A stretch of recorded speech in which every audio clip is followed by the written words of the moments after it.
It was meant to be a night of unity inside Buckingham Palace. Chandeliers gleaming, cameras flashing, a royal family presenting calm perfection. But at 8:35 p.m., everything changed. As Queen Camilla entered the ballroom in a silver gown glittering under palace light, the smiles froze. The dress wasn't new. It was Catherine's royal gown, the one she had worn years earlier at her first state banquet beside the late Queen Elizabeth II. Within minutes, admiration turned to disbelief, and Prince William's fury burned quietly behind his royal composure. The night that was supposed to unite the crown. It was October 2025, 8 p.m., when Buckingham Palace shimmered in gold and marble for the most anticipated state banquet of the year. The chandeliers hung like constellations, their light gliding over polished silver, crystal goblets, and perfectly folded linen. This was meant to be the night that calmed rumors of division within the royal family. For King Charles III, the event was personal, proof that even after illness and scandal, the monarchy still stood tall and untouchable before the watching world. The guest list sparkled with power: 180 dignitaries, ambassadors from 15 nations, and every senior royal, including Prince William, Catherine, and Queen Camilla. Television cameras waited in silent precision as the royal procession lined up behind the crimson curtains. Palace aides whispered final checks. Posture, pace, timing.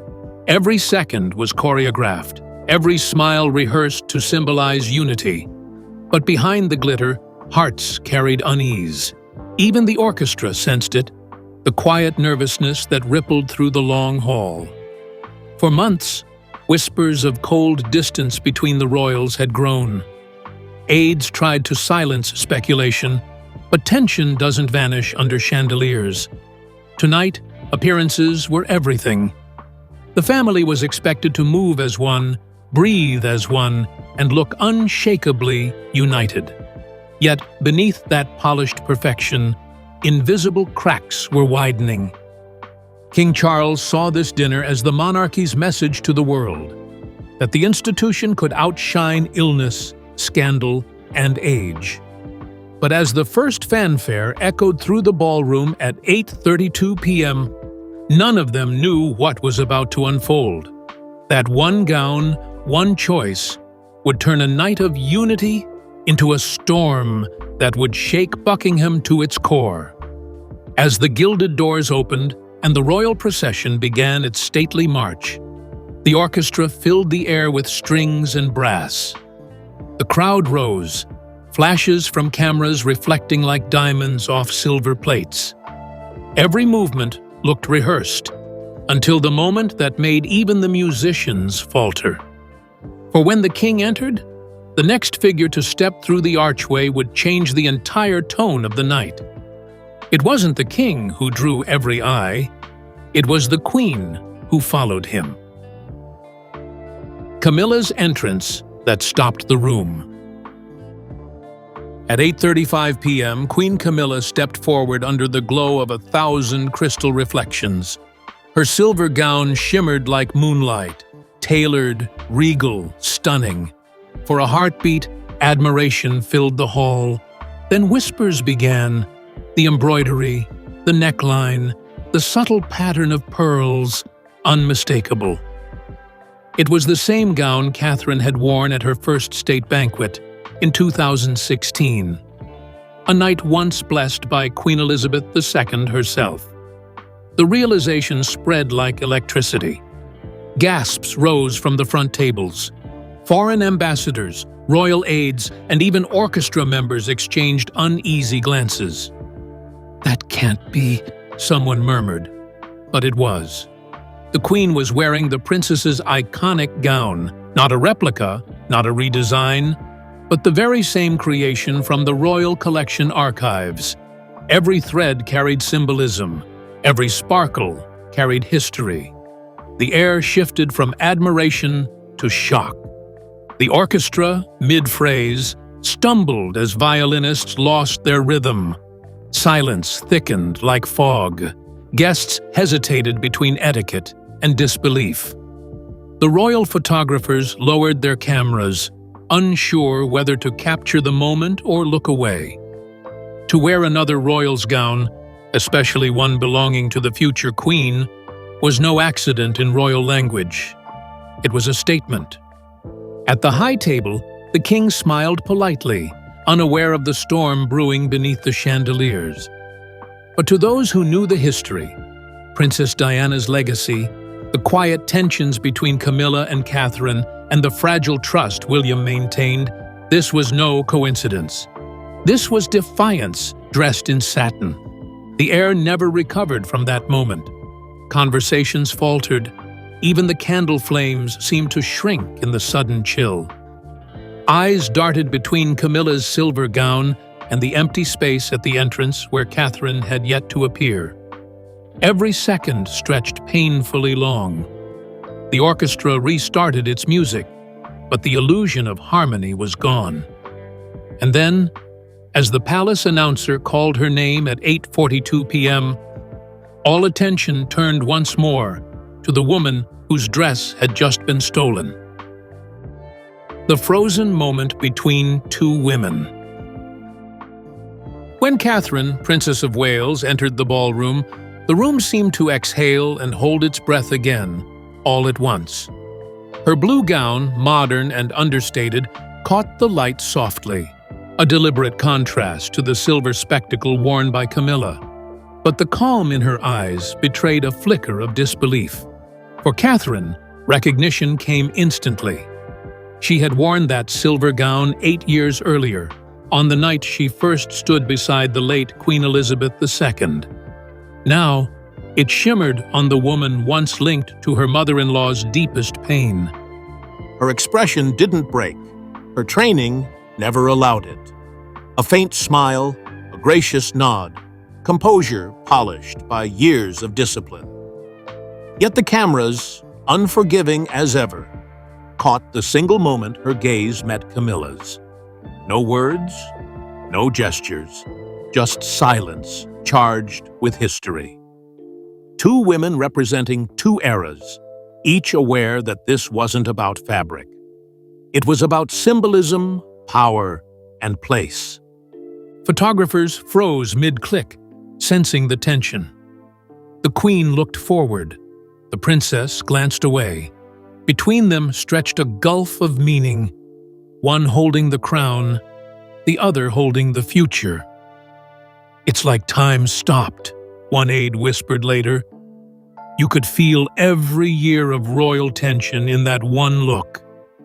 Under the chandeliers, the orchestra played on, waltzes meant to soothe, yet sounding hollow. The monarchy's unity, carefully rehearsed for months, cracked quietly in that frozen moment. No raised voices, no public argument, just the unmistakable shift of power. A queen reclaiming spotlight and a princess refusing to surrender grace. As the meal began at 9 p.m., polite conversation filled the hall again, but the strain lingered. Each glance across the royal table felt weighted with unspoken rivalry. And while Catherine held her smile and spoke kindly to foreign guests, Prince William sat beside her, silent, his eyes locked on Camilla. He had noticed the dress before anyone else and what it represented. In that silence, something inside him hardened. The calm of the evening was about to shatter completely. William's fury ignites under the table. At 9:10 p.m., as silver trays gleamed and waiters poured champagne, Prince William sat motionless. He had seen the dress before the crowd did. The silver shimmer, the neckline, the stitched pearls. He recognized them instantly. That gown was Catherine's, worn at their first royal banquet in 2016. The one the late Queen Elizabeth II had praised as the future of the crown. Now it glowed on Camilla. and the sight burned through him. His expression tightened, his hand clenched around the edge of the tablecloth.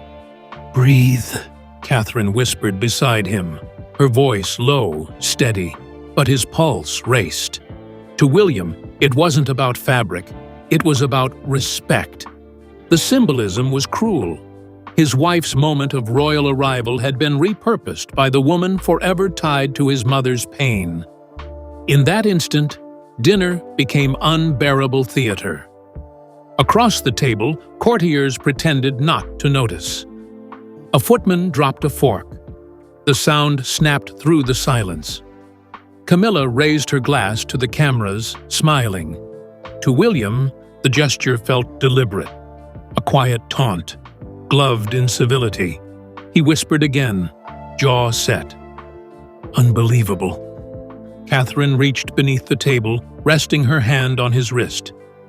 "Not here, not now," she murmured. The tension rippled outward. Guests whispered, unsure whether to keep eating. Even the orchestra faltered once more. Yet the cameras caught none of it, only two composed royals, their faces calm, while fury boiled beneath. That was the art of royal life, bleeding quietly in public. As the final toast approached at 9:40 p.m., William's anger simmered into silence. He raised his glass mechanically, eyes fixed ahead. But his thoughts spiraled backward, to the photographs of Diana in 1994, to the tabloid headlines that had scarred his youth.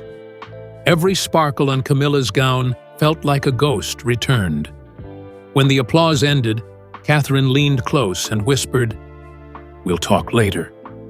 He nodded once, a restrained promise.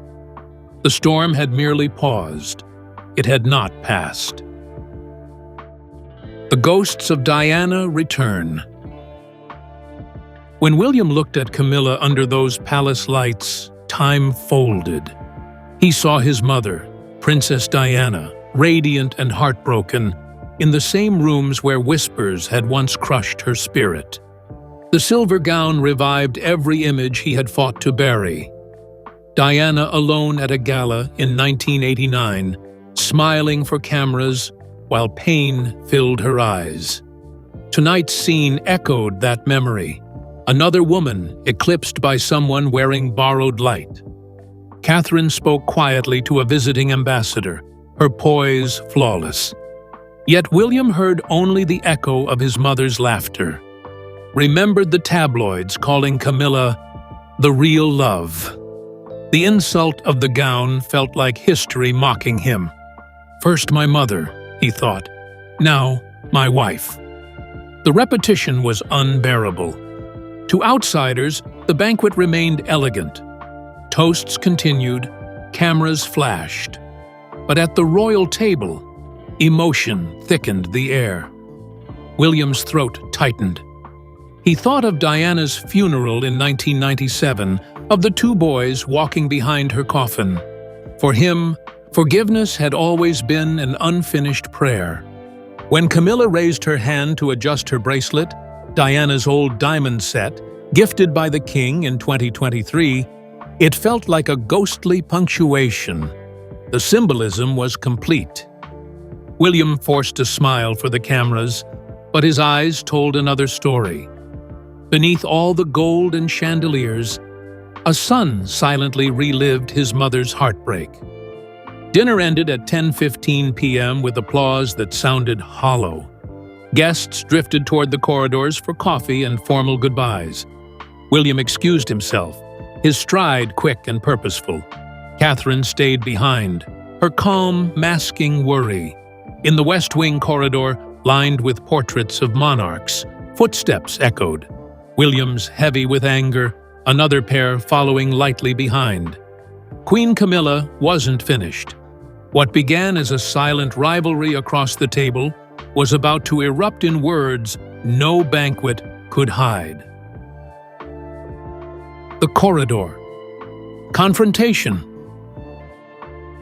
The clock struck 10:22 p.m. as William strode through Buckingham's marble corridor, the portraits of ancestors watching from gilded frames.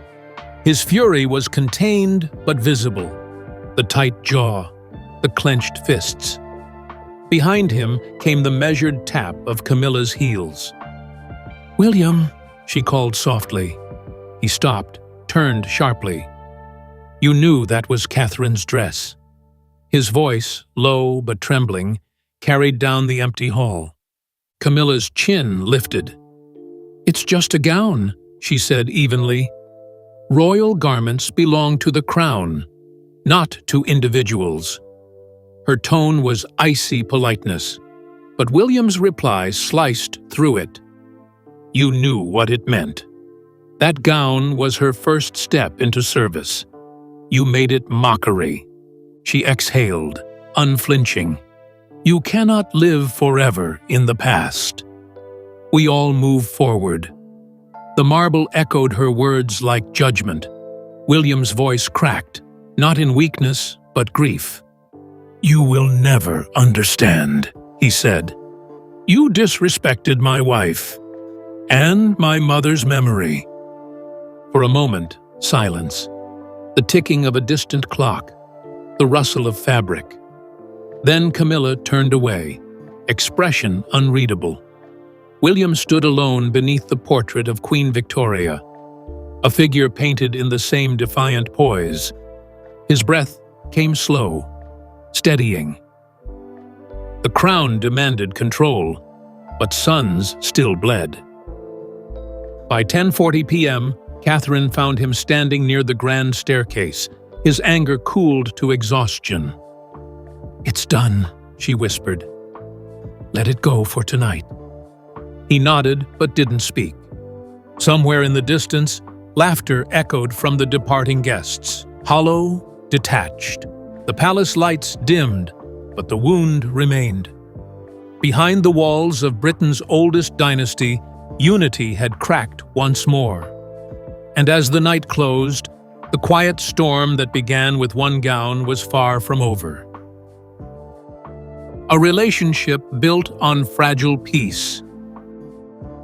For years before October 2025, Prince William and Queen Camilla had practiced polite distance.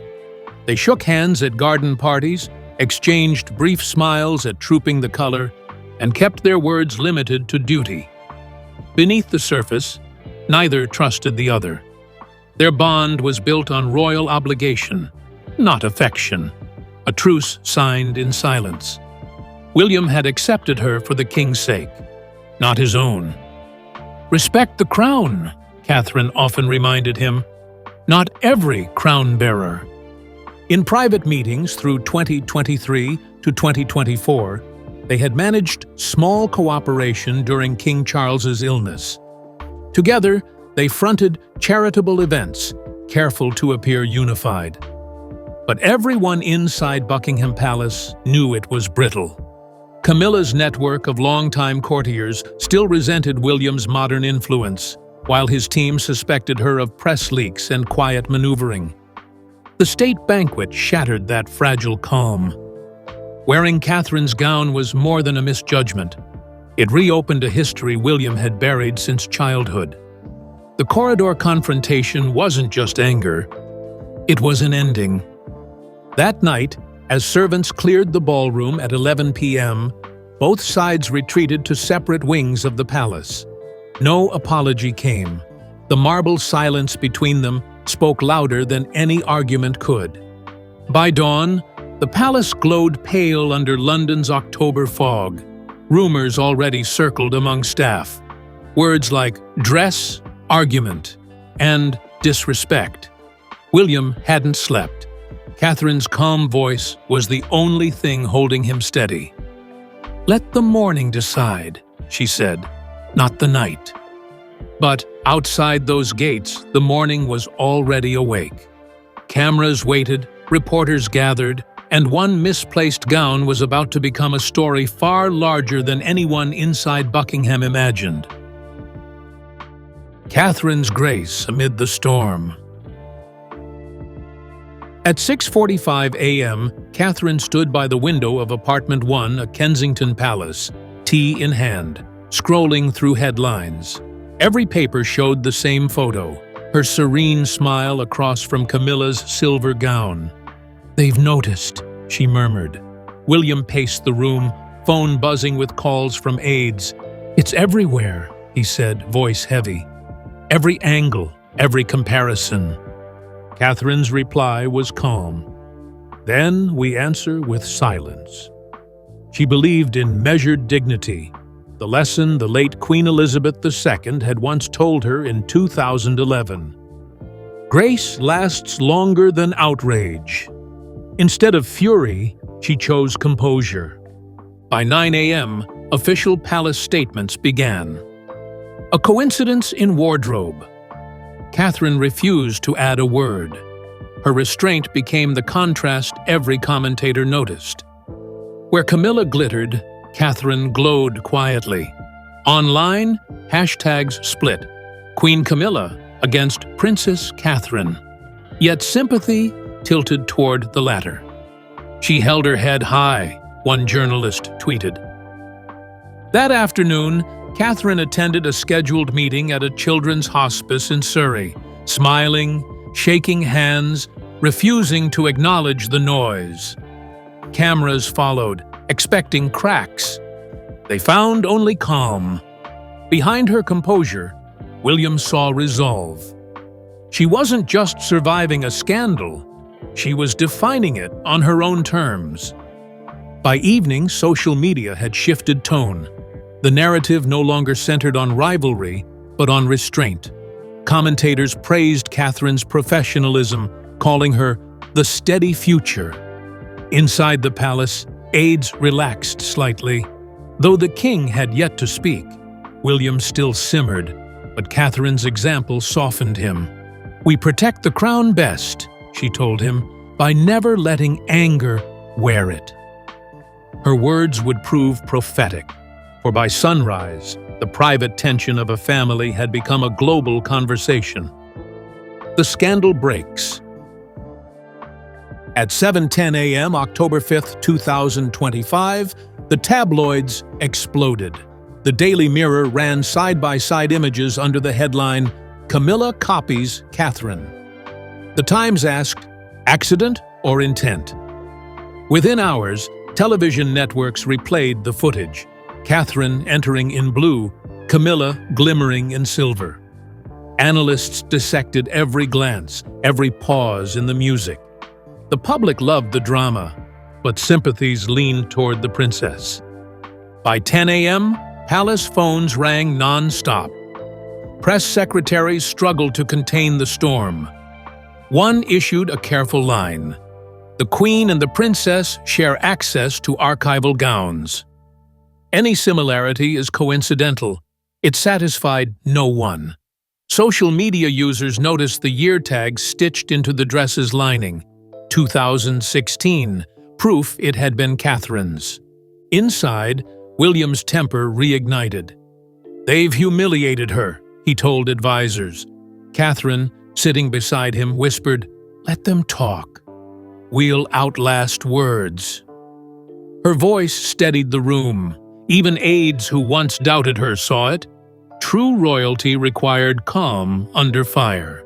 By afternoon, polls across Britain, Canada, and Australia showed support for the Waleses surging. People weren't just defending a princess. They were rallying behind dignity. What began as a wardrobe scandal was becoming a turning point in public perception. The younger generation reclaiming moral authority without saying a single word. While commentators filled screens with speculation, another drama unfolded behind palace walls.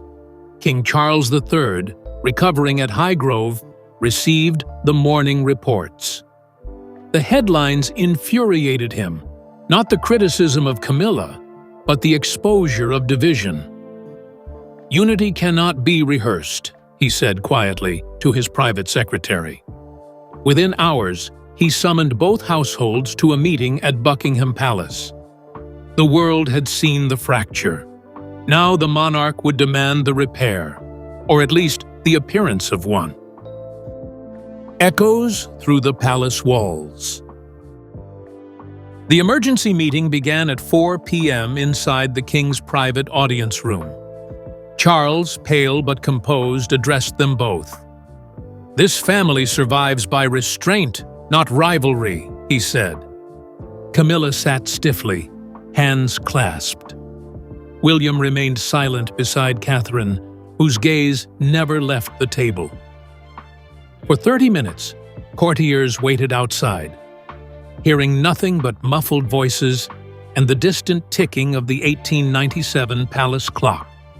When the doors finally opened at 4:45 p.m., the atmosphere was colder than before. Officially, the issue was resolved. Privately, it was anything but. Charles had sided with no one, urging only discretion. Camilla walked out first, her expression unreadable. William lingered, eyes tired but firm. "For Mother," he whispered under his breath, unseen by anyone but Catherine. That night, palace lights stayed on past midnight. Aides drafted press notes, adjusted future seating charts, and quietly canceled a joint engagement scheduled for November 3rd. Outside the gates, tourists snapped photos, unaware that the walls around them had absorbed another scar in royal history. Catherine ended the day alone in her study, journaling the events in tidy lines. Her closing thought was simple: grace will outlast gossip. The next morning, she appeared smiling at a veterans' memorial, her calm once again resetting the public tone. The crown trembled, but it did not fall. Weeks later, as the palace prepared for Christmas 2025, the echoes of that October night still lingered. The monarchy had survived yet another storm. Barely. Behind every glittering ceremony, behind every flawless portrait, lay the same truth. The crown endures not through perfection, but through restraint. And in the quiet strength of one woman's composure, Britain glimpsed the kind of royalty it still believed in, the dignity that neither scandal nor imitation could ever steal. By dawn, the story had already left the palace. Photos from the banquet flooded headlines across Britain, each showing the same haunting contrast: 2 women, 1 gown, and a silence that said everything. What began as a royal dinner meant to project unity had turned into a global headline. Camilla wears Catherine's gown. William's anger erupts behind palace doors. Inside Buckingham Palace, aides scrambled for explanations. Official statements claimed the gown came from the royal archives, an innocent wardrobe overlap. But those who understood royal symbolism knew better. Every dress, jewel, and gesture carries meaning in royal protocol. To rewear a gown tied to another woman's rise within the monarchy was not coincidence, it was commentary. Prince William didn't shout, and he didn't storm. His anger was the silent kind, the kind that echoes longer. "You knew that was Catherine's dress," he told Camilla later that night in the marble corridor, voice low, words sharp. Her reply, "It's just a gown," only deepened the wound. To William, it wasn't about fabric. It was about history repeating itself, echoes of his mother, Princess Diana, standing in similar pain decades earlier. By morning, palace insiders reported a divide. One aide described it as a chill through the walls. For years, William and Camilla had maintained an uneasy peace, duty over trust. But that night shattered what little bridge existed. Catherine, calm as ever, became the image of dignity. She neither complained nor commented, her silence more powerful than any statement. At 9 a.m., as the media frenzy reached millions, Catherine quietly left Kensington Palace for a scheduled visit to a children's hospice. Cameras followed her, hoping for tension. They found composure. "She handled it like a queen," one reporter said on air. Her calm, measured smile became the day's defining image, proof that grace could outshine gossip. Meanwhile, public sympathy swung sharply toward the Prince and Princess of Wales.